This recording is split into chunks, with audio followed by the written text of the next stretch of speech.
Bismillah. Assalamualaikum warahmatullahi wabarakatuh. Alhamdulillah nahmaduhu wa nasta'inuhu wa nastaghfiruh wa na'udzu billahi min shururi anfusina wa sayyiati a'malina. Man yahdihillahu fala mudilla lahu wa man yudlil فلا هادي له وأشهد أن لا إله إلا الله وحده لا شريك له وأشهد أن محمدا عبده ورسوله لا نبي بعده. يا أيها الذين آمنوا اتقوا الله حق تقاته ولا تموتن إلا وأنتم مسلمون.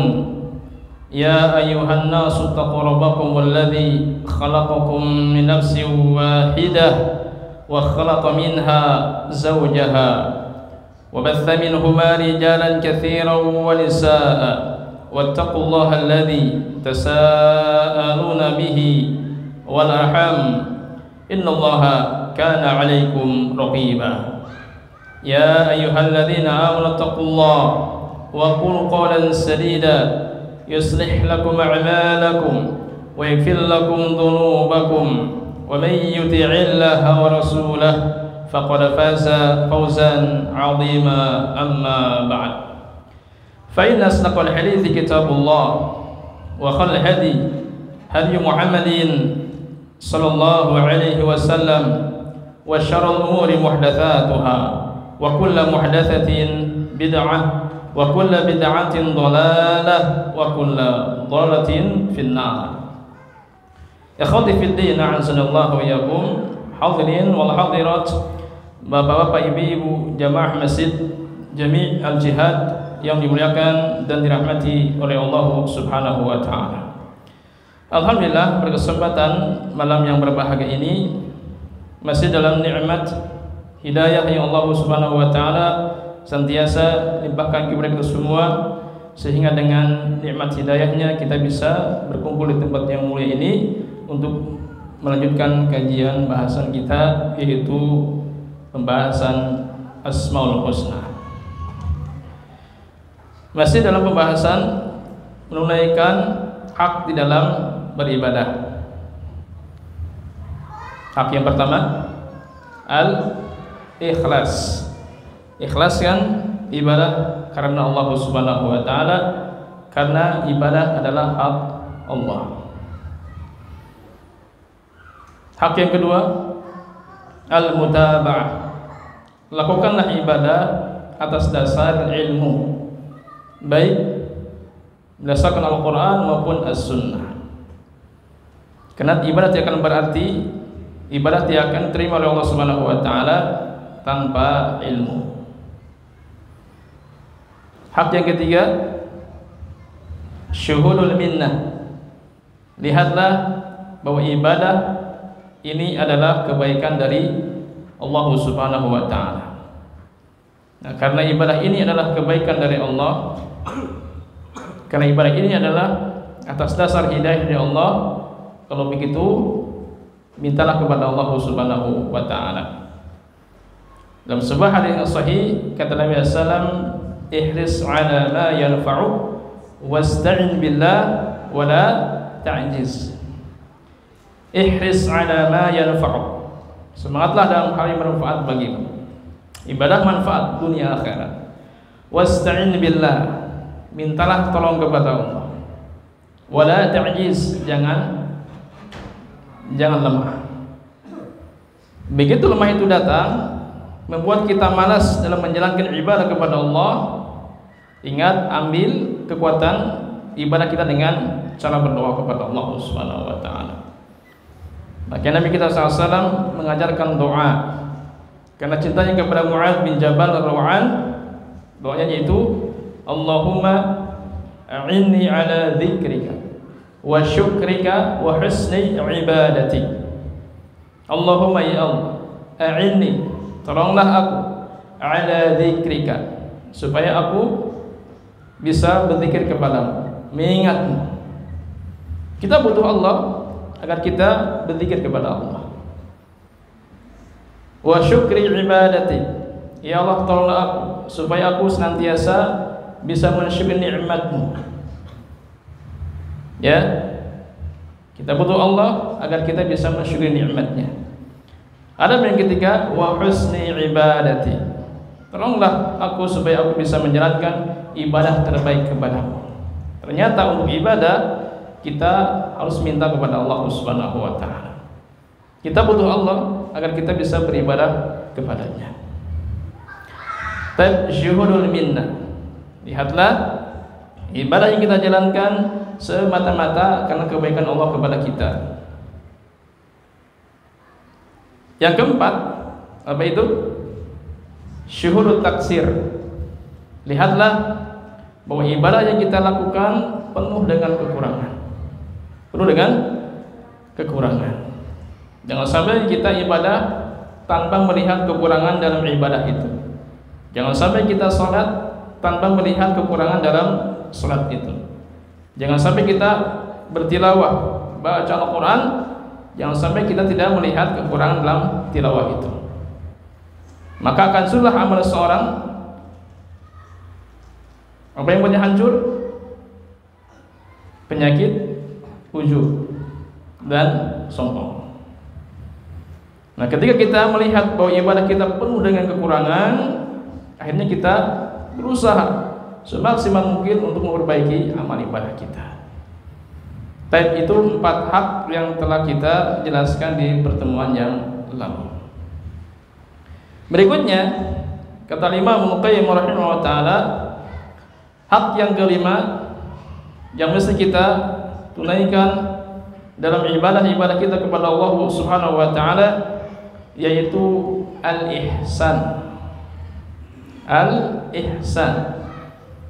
Ada Islam, ada iman dan ihsan. Apa arti ihsan?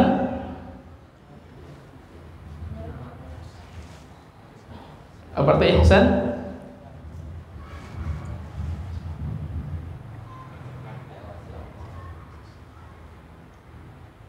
Gak ada hadiah ya? Gak ada hadiah? Gak ada ya? Kalau baca aja mah apa aja misalnya. Tapi kalau satu orang gak apa. Ayo Ibu, silakan Ibu. Apa arti ihsan?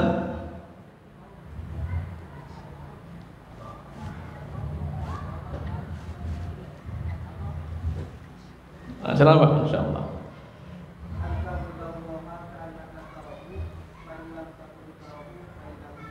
Jamil, tarjim.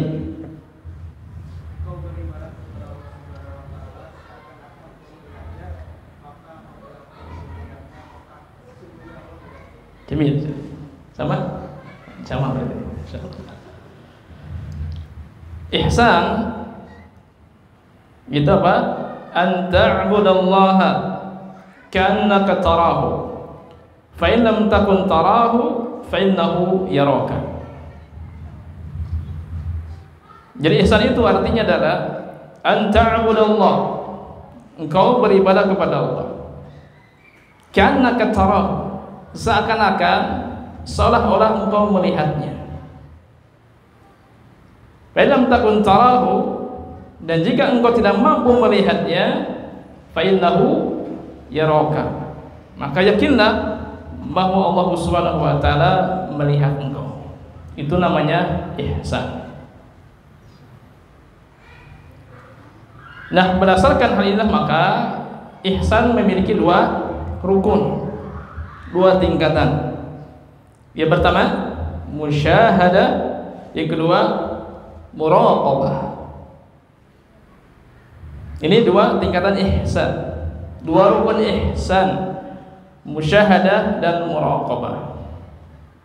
Yang pertama musyahadah, engkau beribadah kepada Allah Subhanahu wa taala seakan-akan seolah-olah engkau melihat Allah.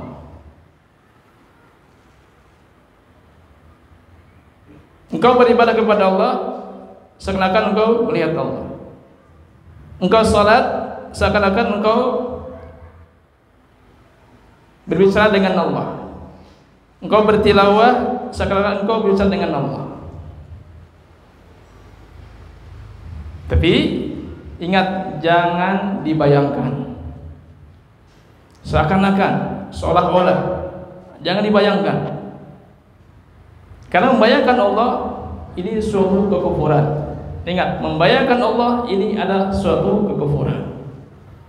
Surga saja tidak boleh dibayangkan, apalagi membayangkan pemilik surga.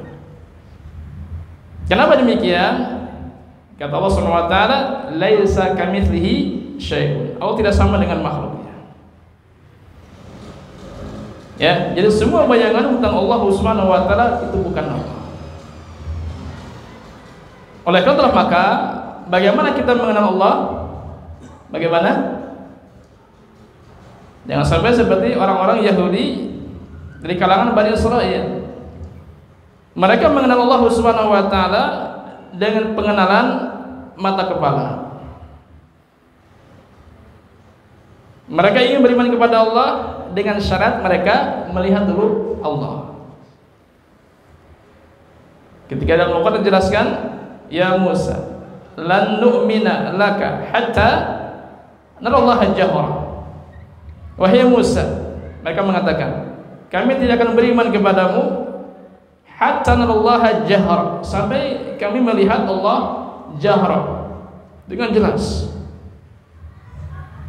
Fa khalathumus sa'iqah, lalu kemudian mereka disambar oleh petir semuanya, akhirnya binasa.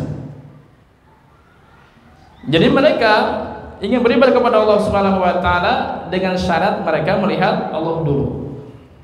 Artinya mereka ingin mengenal Allah Subhanahu wa taala dengan pandangan mata kepala. Inilah orang yang tidak tahu diri. Tidak tahu diri. Nah, jadi bagaimana mengenal Allah Subhanahu wa taala? Bagaimana kita mengenal Allah? Kenalilah dengan ilmu. Dengan ilmu ini akan melahirkan keyakinan. Makanya ada ilmu at-tauhid. Tauhid rububiyah, ilmu tentang perbuatan Allah Subhanahu wa taala. Tauhid uluhiyah, ilmu tentang hak Allah Subhanahu wa taala. Ilmu tentang nama dan sifat Allah, inilah ilmu yang paling menyentuh tentang Allah, nama dan sifatnya. Itulah ilmu at-tauhid. Ya, jadi kenali Allah Subhanahu wa taala melalui ilmu.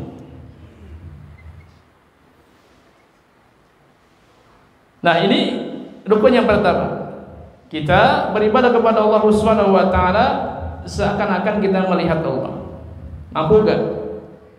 Kira-kira mampu gak? Seakan-akan melihat Allah. Tadi jangan dibayangkan. Jangan dibayangkan. Mampu gak? Kira-kira? Kita baca Al-Quran seakan-akan kita berbicara dengan Allah. Komunikasi. Seolah mengatakan kita tidak akan mampu sampai ke level yang pertama ini, yakni musyahadah, sebelum kita sampai kepada level yang kedua, yaitu apa? Muraqabah. Apa muraqabah? Merasa diawasi oleh Allah, merasa dilihat oleh Allah. Kalau kita nggak mampu beribadah seakan-akan melihat Allah, seolah-olah melihat Allah, maka berusahalah, berjuanglah untuk agar kita meyakini, menyadari bahwa Allah Subhanahu wa taala melihat kita. Itulah al-muraqabah.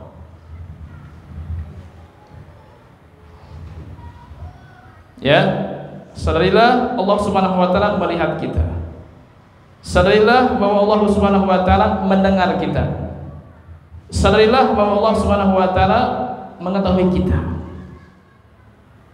Nah, pada saat kita menyadari tentang hal itu, bahwa Allah Subhanahu wa taala melihat kita, bahwa Allah Subhanahu wa taala mendengar kita, Allah pun mengetahui tentang kita, maka kesadaran inilah yang membuat kita semakin dekat dengan Allah Subhanahu wa taala. Seakan-akan melihat Allah, seolah-olah melihat Allah.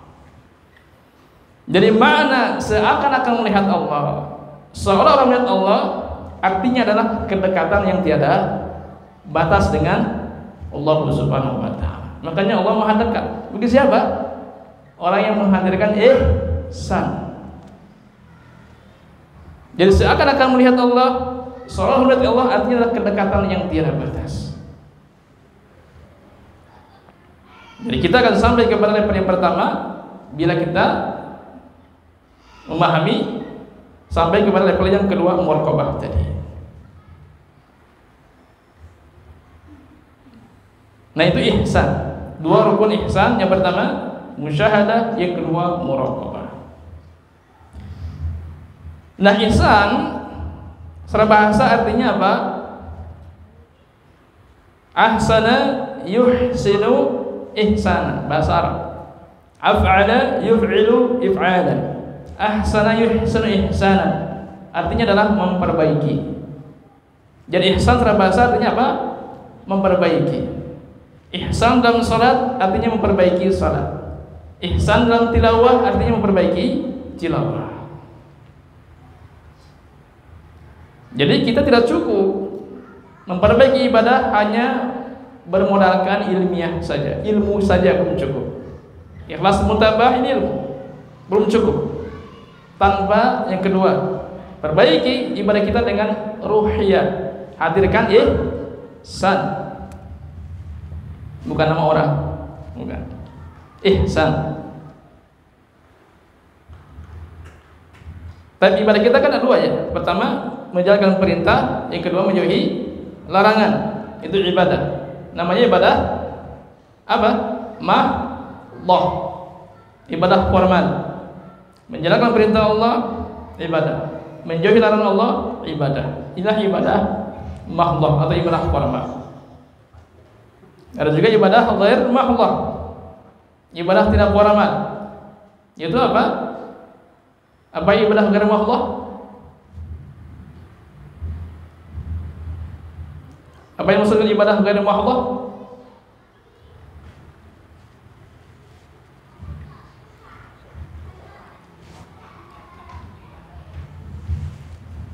Melihatkan kebaikan-kebaikan. Misalnya perkara yang mubah, perkara yang diperbolehkan, perkara yang diizinkan, tapi niatkan karena kebaikan, maka itu akan menjadi ibadah. Ini ibadah mahdoh. Perkara yang mubah, kalau kita niatkan kebaikan-kebaikan, maka akan menjadi ibadah. Ini ibadah ghair mahdoh. Misalnya makan, ini perkara yang mubah. Tidak makan, tidak minum, sambil juga ya, tidak berpahala, tidak berdosa. Tapi pada saat kita makan, niatkan kebaikan. Pada saat makan, terlebih kita mempraktekkan, menerapkan adab-adab ketika makan, maka makan yang hukumnya asal mubah menjadi ibadah. Ini ibadah ghair mahdoh. Dan ingat, kehidupan orang mukmin enggak lepas dari dua kehidupan ibadah ini. Yang pertama mahdoh, yang kedua ghair mahdoh. Nah, jadi ibadah mahdoh menjalankan perintah Allah dan menjauhi larangan Allah. Nah, ketika menjalankan perintah Allah Subhanahu wa taala tidak akan sempurna tanpa ihsan. Tanpa ihsan. Di rumah salat sendirian di malam hari. Karena tidak menghadirkan ihsan, akhirnya penampilannya asal-asalan, salatnya asal-asalan ala kadarnya. Pakai sarung, pakai kaos oblong, bahkan pakai kaos partai. Nah, enggak pakai kopiah. Kenapa? Karena enggak menghadirkan ihsan. Tidak menyadari bahwa Allah melihat. Baca Al-Quran sambil menyandar. Enggak wudu dulu. Seenaknya gitu baca Al-Quran. Kenapa? Karena enggak menghadirkan ihsan. Nah, sekiranya kita menghadirkan ihsan dan menjalankan ibadah kepada Allah Subhanahu wa taala, maka insyaallah ibadah kita akan berkualitas, akan sempurna. Mau salat, mau penampilannya diperindah, diperbagus, pakai jubah, pakai kopiah, pakai wangian. Kenapa? Ihsan, Allah mau melihat. Membaca Al-Quran, menghadap kiblat, sila, gitu ya. Kenapa? Ihsan. Allah melihat. Jadi ketika menjalankan perintah, kita tidak akan sempurna tanpa ihsan. Nah begitu pula ketika menjalankan Allah Subhanahu wa taala tanpa sempurna, tanpa ihsan. Nah, misalnya ke rumah ada yang menutup pintu, ternyata menawarkan pinjaman riba misalnya. Karena seorang ini lagi butuh uang, kepepet, sementara ada yang menawarkan pinjaman riba tanpa syarat misalnya, murah sekali. Karena dia menghadirkan ihsan, Allah Maha melihat, ada yang enggak jadi. Ihsan, Allah Maha melihat. Jadi apabila seorang meninggalkan dosa bukan karena ihsan, itulah orang munafik. Orang munafik. Ya. Kenapa kita meninggalkan dosa? Jawabannya karena ihsan, Allah Maha melihat. Nah, jadi jemaah sekalian, inilah ibadah kita, perintah dan larangan tanpa menghadirkan ihsan tidak akan sempurna. Jadi jemaah sekalian, sekali lagi, perbaiki ibadah kita. Yang pertama dengan ilmu, setelah ilmiah. Yang kedua dengan ruh, itu apa? Menghadirkan ihsan. Jadi ibadah kita jangan asal-asalan, jangan asal jadi. Pastikan ibadah kita ibadah yang maksimal. Pastikan ibadah kita ibadah yang sempurna. Kalau kita sadar bahwa ternyata surga itu mahal, coba apa yang membuat surga itu mahal? Apa? Berharga. Apa coba? Surga itu mahal sekali, berharga sekali. Apa yang membuatnya mahal? Apa yang membuatnya berharga? Apa? Serba gratis di sana. Serba gratis. Kalau kita sadar bahwa betapa mahalnya surga, betapa berharga surga, maka tidak akan mungkin bisa diraih dengan ibadah yang asal-asalan, yang ala kadarnya. Tapi ini hak yang kelima, al-ihsan. Ihsan. Tapi hak yang keenam, yang terakhir, yaitu an-nasihat, nasihat. Kita telah menjalankan ibadah kepada Allah. Apakah sudah berhenti? Apakah sudah berhenti? Misalnya kita telah menjalankan sholat, apakah sudah berhenti? Belum. Coba nasihatkan ibadah ini kepada yang lainnya. Nasihatkan ibadah ini kepada keluarga kita, kepada suami, kepada istri, kepada anak-anak, kepada yang lainnya. Misalnya sholat, kita telah menjalankan sholat, coba nasihatkan sholat ini kepada keluarga. Ya, dan Al-Quran jelaskan, wa'mur ahlaka bis sholat wastabir 'alaiha. Perintahkanlah keluargamu untuk menjalankan sholat, wastabir 'alaiha, dan bersabarlah ketika merintahkan hal itu. Perintahkanlah sholat. Ya. Jadi jangan sampai berhenti. Ada satu lagi apa? Nasihatkan ibadah ini kepada yang lainnya. Orang yang baik tidak akan menjadi beruntung tanpa memperbaiki. Jadi orang yang baik masih disebut rugi tanpa memperbaiki. Nah, apakah kita termasuk orang yang beruntung dengan kebaikan kita? Kita akan menjadi orang beruntung dengan kebaikan kita selama kita memperbaiki orang lain. Nabi kita SAW adalah seorang yang baik, sebaik manusia. Beliau pun adalah orang yang memperbaiki manusia. Jadi kita termasuk orang yang beruntung apabila kita orang yang baik dan memperbaiki orang lain. Apa dalilnya? Surat Al-Asr. Wal 'asr innal insana lafi khusr illa alladziina aamanu wa 'amilus shalihat wa tawassaw bil haqqi wa tawassaw bis sabr. Wal 'asri, kata Allah, demi waktu, demi masa. Kenapa Allah bersumpah dengan waktu?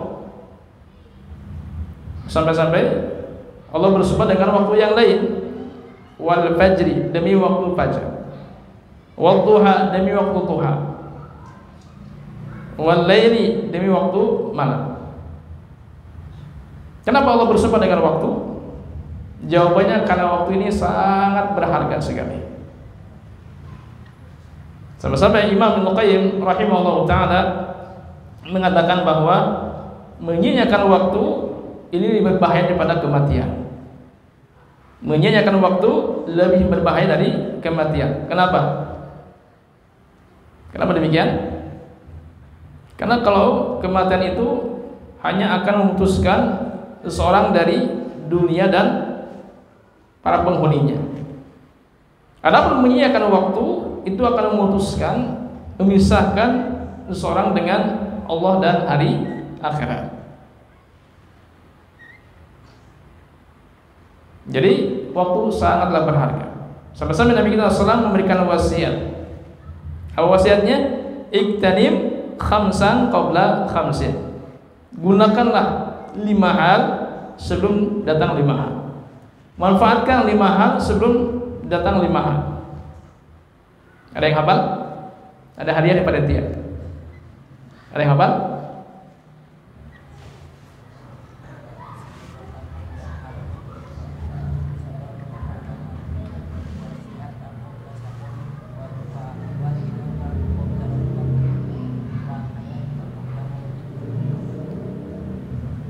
Jamil.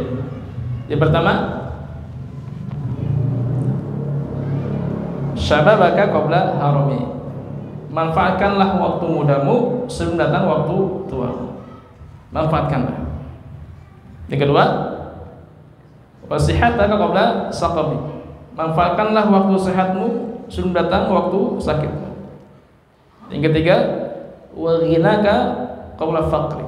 Manfaatkanlah waktu kayamu sebelum datang waktu kefakiranmu. Yang keempat, wa faraghaka qabla syughli. Manfaatkanlah waktu luangmu sebelum datang waktu sibukmu. Yang kelima adalah wasihataka qabla mauti. Manfaatkanlah, gunakanlah apa? Kesehatanmu, hidupmu, wa hayataka qabla mauti, hidupmu sebelum datang waktu kematian. Itu 5 nasihat yang Nabi SAW nasihat kepada umatnya, terus kepada kita. Tapi demi masa kata Allah, innal insana lafi khusr. Sesungguhnya manusia benar-benar dalam kerugian, pasti rugi. Illal ladzina amanu wa 'amilus shalihat. Kecuali orang beriman dan beramal saleh. Ini adalah orang yang baik, iman dan amal saleh. Nah, kita akan beruntung. Ingat, kita akan beruntung kalau kita melanjutkan ayat itu. Apa lanjutannya? Wa tawassaw bil haqqi wa tawassaw bis sabr. Memberikan nasihat kepada kebenaran dan kesabaran. Ini apa? Memperbaiki. Jadi kita akan beruntung selama kita menjadi orang baik dan memperbaiki. Ya, memperbaiki. Jadi jangan sampai ibadah tidak menasihatkan kepada orang lain. Jangan sampai kalah dengan makanan, nyabahnya. Kalau beli makanan di sana tuh enak banget, murah. Kenapa dengan ibadah kita tidak nasihatkan? Orang yang mengabaikan sholat, orang yang meninggalkan sholat, kita nasihatkan. Sholatlah. Bukan hanya nikmat. Sholat ini adalah kebahagiaan dunia akhirat. Nah, inilah diantara 6 hak dalam menjalankan ibadah kepada Allah Subhanahu wa taala yang disebut oleh Imam Ibnu Qayyim rahimahullah taala. Ulang lagi. Yang pertama, ikhlas. Yang kedua, mutaba'ah. Yang ketiga, lihat ibadah adalah kebaikan dari Allah. Yang keempat, lihat bahwa ibadah ini banyak kekurangan. Yang kelima, perbaiki ibadah dengan ihsan. Hadirkan ihsan. Yang keenam, an-nasihat. Coba ibadah ini dinasihatkan kepada yang lainnya. Ini diantara 6 hak dalam menjalankan ibadah kita kepada Allah Subhanahu wa taala. Nah, ini keagungan tauhid yang pertama. Jadi dengan tauhid kita bisa menjalankan tujuan hidup kita yang sebenarnya, yaitu ibadah. Ini keagungan yang pertama. Keagungan yang kedua dari at-tauhid, bahwa dengan tauhid, dengan mengkaji, memahami, kita akan terhindar dari dosa yang sangat besar. Apa sih dosa yang sangat besar? Kesyirikan. Kita akan terhindar dari perbuatan syirik. Sementara orang-orang yang mengabaikan ilmu tauhid, tidak mempelajarinya, kemungkinan dia akan terjerumus dalam perbuatan syirik. Jadi ya, orang yang mengkaji ilmu tauhid, insya Allah dia akan terhindar perbuatan syirik, karena tauhid lawan daripada kesyirikan. Dosanya besar sekali. Kata Nabi SAW, "Istanibu as-sab'a al-mubiqat." Jauhilah 7 dosa besar yang akan membinasakan. Yang pertama, al-isyrak billah, kesyirikan kepada Allah. Ini tingkat yang pertama. Level yang pertama, syirik kepada Allah Subhanahu wa taala. Apa itu syirik? At-taswiyah. Al-aslu fi syirki at-taswiyah. Syirik itu pada dasarnya adalah mempersamakan. Mempersamakan Allah dengan makhluknya. Ini kesyirikan orang-orang Yahudi. Yang kedua, mempersamakan makhluk dengan Allah. Ini kesyirikan orang Nasrani. Yang ketiga adalah apa? Menyamai Allah. Jadi banyak terjadi dalam nama dan sifat Allah. Orang yang menyamai Allah dengan cara mengambil sifat Allah, dengan cara menggunakan sifat Allah. Ini menggunakan kesyirikan dalam hal nama dan sifat Allah. Itu arti kesyirikan. Ya. Nah, jadi syirik ini dosa yang sangat besar sekali. Sampai-sampai Allah Subhanahu wa taala tidak akan mengampuni dosa syirik. Innallaha la yaghfiru ay yushraka bihi wa yaghfiru ma duna dzalika liman yasha. Sesungguhnya Allah Subhanahu wa taala tidak akan mengampuni dosa syirik. Tapi Allah hanya akan mengampuni dosa selain daripada syirik bagi siapa yang dikehendaki. Ini menunjukkan bahwa syirik ini dosa yang sangat besar sekali. Sekiranya pelaku syirik ini ikut berjihad, misalnya ke Palestina, apakah jihadnya ini akan menggugurkan dosa syirik? Jawabannya nggak bisa. Makanya sekalian ada 4 hal yang akan menggugurkan dosa, akan menghapus dosa di dunia. Yang pertama, apa coba? Yang akan menggugurkan dosa, yang akan menghapuskan dosa. Apa saja? Yang pertama, kebaikan-kebaikan, ibadah-ibadah. Yang kedua,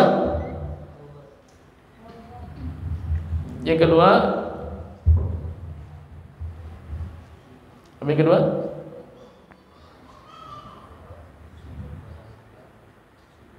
Apa yang kedua? Ujian dan musibah. Yang ketiga, memaafkan kesalahan orang lain. Siapa yang memaafkan, Allah akan memaafkan dosanya. Tapi yang keempat, istighfar dan at-taubat. Jadi syirik ini hanya bisa dihapus dengan cara poin yang keempat, istighfar dan taubat. Ini menunjukkan bahwa syirik ini adalah dosa yang sangat besar sekali. Ya. Dan pada hakikatnya jemaah sekalian, ya, dosa itu kan besar. Pada hakikatnya itu dosa itu besar. Makanya orang yang sudah sampai taubatnya ke level hakikat, kesungguhan dalam bertobat, mereka akan melihat betapa besarnya dosa itu. Jadi orang yang sudah sampai taubatnya level hakikat, kesungguhan, tidak mungkin dia mengecilkan dosa. Dosa itu besar, walaupun kesalahannya kecil, tapi itu besar. Kenapa? Kenapa? Dosa itu besar. Meskipun kesalahannya kecil misalnya. Kenapa besar?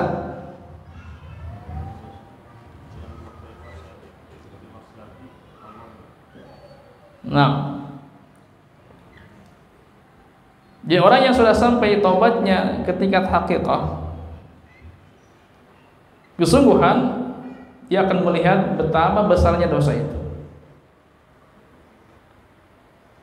Nah, bagaimana supaya kita bisa melihat bahwa dosa itu besar? Bagaimana?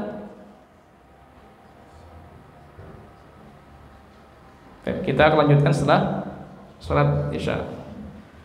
Wassalamualaikum warahmatullahi wabarakatuh.